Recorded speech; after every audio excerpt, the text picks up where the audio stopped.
Hello friends, welcome back to our channel. Hope you all are preparing and doing well. So exams வந்து நெருங்கிட்டே இருக்குது. So இன்னும் 1 மந்தில் கரெக்டாக SBI PO prelims exams வந்து வரப்போகுது. So எல்லோரும் அதுக்கு ப்ரிப்பேர் பண்ணிகிட்ருப்பீங்கன்னு நினைக்கிறேன். எல்லோரும் அப்ளை பண்ண ஸ்டார்ட் பண்ணியிருப்பீங்க. ஸோ கரண்ட் அஃபேர்ஸ்க்கு நல்லா ஃபோக்கஸ் பண்ணுங்கள். எஸ்பிஐ பிஓ பொறுத்த வரைக்கும் 60 மார்க்ஸ் இருக்குது கரண்ட் அஃபேர்ஸ்க்கு. ஸோ நல்லா அதை ஃபோக்கஸ் பண்ணுங்கள். சரி, ஓகே. இன்றைக்கி நம்ம என்ன டாபிக் பார்க்க போகிறோம் அப்படின்னா வேர்ல்டு சஸ்டைனபிள் டெவலப்மெண்ட் ரிப்போர்ட். ஓகேவா? So sustainable development report.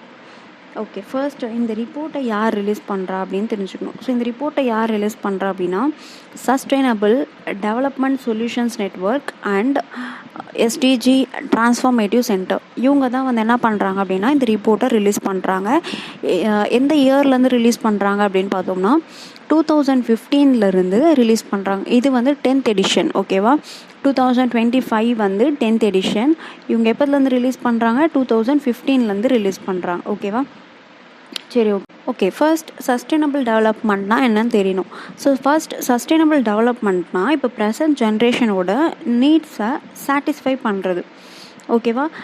அது வந்து என்ன ஆகும் அப்படின்னா ஃப்யூச்சர் ஜென்ரேஷனில் அந்த நீட், இப்போ நமக்கு இருக்கக்கூடிய நீட் வந்து ஃப்யூச்சர் ஜென்ரேஷனை எந்த ஒரு காம்ப்ரமைஸும் பண்ணாமல், அதுக்கு எந்த ஒரு எப்படி சொல்கிறது, அங்கே எந்த ஒரு டிஸ்டர்பன்ஸும் இல்லாமல், ஃப்யூச்சரில் அது எந்த ஒரு டிஸ்டர்பன்ஸும் இல்லாமல் இப்போ ப்ரெசண்ட்டில் நமக்கு வந்து என்ன ஆகும், நம்மளுடைய நீடை சாட்டிஸ்ஃபை பண்ணுது அப்படின்னா அதுதான் சஸ்டைனபிள் டெவலப்மெண்ட்.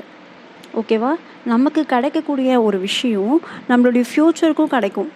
அது வந்து ஃப்யூச்சருக்கு எந்த ஒரு விதத்துலேயும் அது என்ன ஆகாது அப்படின்னா நமக்கு கிடைக்கிற விஷயம் அஃபெக்ட் ஆகாது. அதனால் ஃப்யூச்சரில் வந்து அது அஃபெக்ட் ஆகாது. ஓகேவா? ஸோ அதுதான் சஸ்டைனபிள் டெவலப்மெண்ட். ஓகேவா? ஸோ ஃபர்ஸ்ட் இந்த சஸ்டைனபிள் டெவலப்மெண்ட்டுக்கு 3 பில்லர்ஸ் இருக்குது. என்னென்ன அப்படின்னு பார்த்தோம்னா எக்கனாமி, என்விரான்மெண்ட், சொசைட்டி. நம்மளோட இந்தியாவோட டெவலப்மெண்ட் பார்த்தோம்னா இந்தியாவோட டெவலப்மெண்ட் சஸ்டைனபிளாக இருக்கணும் அப்படின்னா நமக்கு வந்து என்ன இருக்கணும், இந்த 3 ரொம்ப முக்கியம். Economy, environment, society. இது 3 பேலன்ஸாக இருக்கணும். ஓகேவா? சரி, ஓகே. இந்த ரிப்போர்ட் வந்து மொத்தம் எத்தனை கண்ட்ரீஸ்க்கு வந்து இது பண்ணுறாங்க அப்படின்னா 193 கண்ட்ரீஸ்க்கு வந்து என்ன பண்ணுறாங்கன்னா ட்ராக் பண்ணுறாங்க, மானிட்டர் பண்ணுறாங்க. ஸோ ஒரு கண்ட்ரிலையும் ஸோ அந்தந்த கண்ட்ரியில் சஸ்டைனபிள் டெவலப்மெண்ட் எந்த அளவுக்கு இருக்குது, எந்த அளவுக்கு அவங்க இம்ப்ரூவ்மெண்ட் கொடுத்துருக்காங்க, எவ்வளோ பர்சன்டேஜ் இம்ப்ரூவ்மெண்ட் கொடுத்துருக்காங்கன்றதை என்ன பண்ணோம் அப்படின்னா இந்த ரிப்போர்ட் வந்து என்ன பண்ணோம் அப்படின்னா நமக்கு சொல்லும். ஓகேவா? மொத்தம் யூஎன் வந்து என்ன பண்ணியிருக்கு, யுனைடெட் நேஷன்ஸ் வந்து என்ன பண்ணியிருக்கு அப்படின்னா 17 கோல்ஸ். ஒரு கண்ட்ரி சஸ்டைனபிள் டெவலப்மெண்ட்டாக இருக்கணும் அப்படின்னா அதுக்கு ஒரு 17 கோல்ஸை வந்து வச்சுருக்காங்க. அந்த ஒரு கோலுக்கும் சில டார்கெட் வந்து வச்சுருக்காங்க. ஓகேவா? ஸோ டோட்டலாக 169 டார்கெட்ஸ் இருக்குது. மொத்தம் 17 சஸ்டைனபிள் டெவலப்மெண்ட் கோல்ஸ் இருக்குது. அந்த கோல்ஸ் ஒன்றுத்துக்கும் 169 டார்கெட்ஸ் இருக்குது. ஓகேவா? ஸோ என்னென்ன சஸ்டைனபிள் டெவலப்மெண்ட் கோல்ஸ் இருக்குது? 17. அந்த 17ம் நான் இங்கே லிஸ்ட் அவுட் பண்ணியிருக்கேன். ஸோ நோ பாவர்ட்டி, ஸோ அதுக்கப்புறம் 0 ஹங்கர் கண்ட்ரியாக இருக்கணும், அதுக்கப்புறம் good health and wellbeing, quality education, gender equality, clean water and sanitation, affordable energy. So இந்த 17 பார்த்துக்கோங்க. ஸோ இந்த 17 இம்பார்ட்டண்ட். இப்போ வந்து எஸ்டிஜி 1 அப்படின்னா நோ பாவர்ட்டி அப்படின்றது நமக்கு தெரியணும். ஸோ அந்த நம்பர் வந்து ரொம்ப இம்பார்ட்டண்ட். எஸ்டிஜி 1 அப்படின்னா அது நோ பாவர்ட்டி, எஸ்டிஜி 2 அப்படின்னா 0 ஹங்கர். ஸோ அந்த ஆர்டர் வந்து ரொம்ப முக்கியம். ஓகேவா? ஸோ இதுதான் அந்த சஸ்டைனபிள் டெவலப்மெண்ட் கோல்ஸு. ஓகேவா? நெக்ஸ்ட் வந்து ஸோ குளோபல் லெவலில் எந்த அளவுக்கு நம்ம இம்ப்ரூவ்மெண்ட் டெவலப்மெண்ட் பண்ணியிருக்கோம் அப்படின்னா அந்த சஸ்டைனபிள் டார்கெட், எத்தனை டார்கெட் சொன்னோம், 169 டார்கெட்டில் நம்ம வெறும் 17% மட்டும்தான் என்ன பண்ணியிருக்கோம் அப்படின்னா அச்சீவ் பண்ணியிருக்கோம். ஓகேவா? நம்ம இன்னொரு விஷயம் என்னென்னா அந்த 17 சஸ்டைனபிள் கோல்ஸையும் 2030 அச்சீவ் பண்ணணும் அப்படின்றத நம்ம என்ன பண்ணி வச்சுருக்கோம் அப்படின்னா ஒரு டார்கெட் வச்சுருக்கோம். ஓகேவா? இந்த 17 சஸ்டைனபிள் கோல்ஸையும் 2030 அச்சீவ் பண்ணணும் அப்படின்னு சொல்லிட்டு ஒரு டார்கெட் வச்சுருக்கோம். அதில் இப்போ கரண்ட்டாக 2025 நம்ம வெறும் 17% தான் வந்து என்ன பண்ணியிருக்கோம் அப்படின்னா அச்சீவ் பண்ணியிருக்கோம். ஓகேவா? அந்த எஸ்டிஜி டார்கெட்ஸில் 35% வந்து என்ன இருக்குன்னா நம்ம மாடரேட்லேருந்து ஸ்ட்ராங்காக இம்ப்ரூவ்மெண்ட்டு காமிச்சிருக்கோம். 47% வந்து இன்னும் இம்ப்ரூவ்மெண்ட்டே பத்தலை, சுத்தமாக வந்து இம்ப்ரூவ்மெண்ட் காமிக்கல. 18 வந்து என்ன ஆயிடுச்சு அப்படின்னா ரெக்ரெசிங், டெவலப்மெண்ட் குறைஞ்சிருக்கு. ஓகேவா?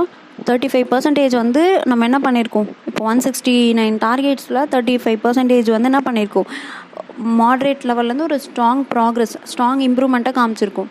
47%க்கு இன்னும் பத்தலை, இன்சஃபிஷியண்ட்டாக இருக்குது. 18% வந்து என்ன இருக்குது அப்படின்னா குறைஞ்சிருக்கு. ஸோ அது ஏன் குறைஞ்சிருக்கு அப்படின்னா மெயினாக அந்த நடுவில் அந்த பேண்டமிக் டைம்னால என்ன ஆகிடுச்சு அப்படின்னா இந்த ப்ராக்ரஸ் வந்து என்ன ஆகிட்டுருக்கு, ஸ்லோ ஆகிடுச்சு. ஓகேவா, சரி ஓகே, நெக்ஸ்ட் பார்க்கலாம். ஸோ எந்த பாயிண்ட் ரொம்ப முக்கியம்னா இந்த 17% ரொம்ப முக்கியம்.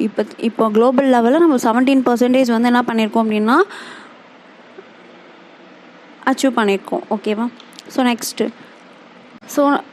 சில விஷயத்தில் நம்ம என்ன பண்ணியிருக்கோம் அப்படின்னா இம்ப்ரூவ்மெண்ட் காமிச்சிருக்கோம். எந்த மாதிரியான விஷயத்துலலாம் அப்படின்னு பார்த்தோம்னா பாவர்ட்டி ரெடக்ஷன், பாவர்ட்டி வந்து குறைச்சிருக்கோம். ஸோ நம்ம 2015 இந்த ரிப்போர்ட் ரிலீஸ் பண்ணிகிட்ருக்கோம். ஸோ 2015 இப்போ வரைக்கும் 20 மில்லியன் பாவர்ட்டி வந்து நம்ம என்ன பண்ணியிருக்கோம் அப்படின்னா ரெடியூஸ் பண்ணியிருக்கோம். அதுக்கப்புறம் என்ஹான்ஸ்டு சோஷியல் ப்ரொடெக்ஷன் பாதுகாப்பை வந்து நம்ம என்ன பண்ணியிருக்கோம் அப்படின்னா அதிகமாக்கியிருக்கோம். ஸோ அதுக்கப்புறம் அண்டர் 5, அதுக்கப்புறம் நியோநேட்டல் மார்ட்டாலிட்டி, சஸ்டைனபிள் டெவலப்மெண்ட் 3, அதுக்கப்புறம் எலக்ட்ரிசிட்டி, இது வந்து சஸ்டைனபிள் டெவலப்மெண்ட் 7. ஸோ 3 பாருங்கள், குட் வெல்த் அண்டு வெல்பீயிங், அதுதான் மார்ட்டாலிட்டினா நான் அண்டர் 5 அப்படின்னா 5 இயர்ஸ் பிலோ இருக்கவங்க, அதனால் மார்ட்டாலிட்டி வரும் இல்லையா. ஸோ அதுக்கப்புறம் அது SDG 3. நெக்ஸ்ட்டு எலக்ட்ரிசிட்டி வந்து SDG 7, அதான் அஃபோர்டபுள் அண்டு க்ளீன் எனர்ஜி, இது வந்து எலக்ட்ரிசிட்டி வந்து SDG 7.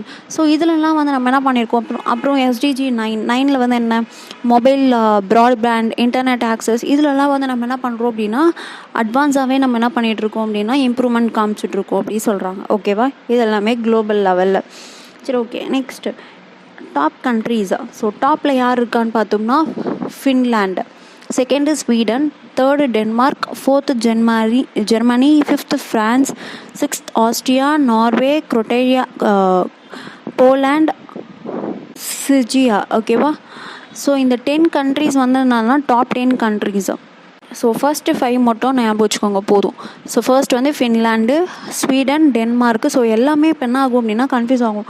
So most of them வந்து என்ன இருக்கும்னா இந்த நார்வே, அதுக்கப்புறம் ஃபின்லாந்து, ஸ்வீடன், டென்மார்க், இதெல்லாம் தான் வந்து டாப்பில் இருக்கும். ஸோ எந்தெந்த ரிப்போர்ட்டுக்கு எது டாப்புன்றதை கரெக்டாக ஞாபகம் வச்சுக்கோங்க. ஸோ ரொம்ப இம்பார்ட்டன்ட். அட்லீஸ்ட் டாப் 5 ஞாபகம் வச்சுக்க முடியலனாலும், டாப் 10 ஞாபகம் வச்சுக்க முடியலனாலும் டாப் 5 ஆர் டாப் 3 ஆச்சும் ஞாபகம் வச்சுக்கணும். ஓகேவா, சரி ஓகே, நெக்ஸ்ட்டு இந்தியாவோட ப்ராக்ரஸ் பார்ப்போம். இந்தியா எந்த ரேங்க்கில் இருக்குது அப்படின்னா ஃபர்ஸ்ட் டைம் டாப் 100க்குள்ளே இந்தியா வந்திருக்கு.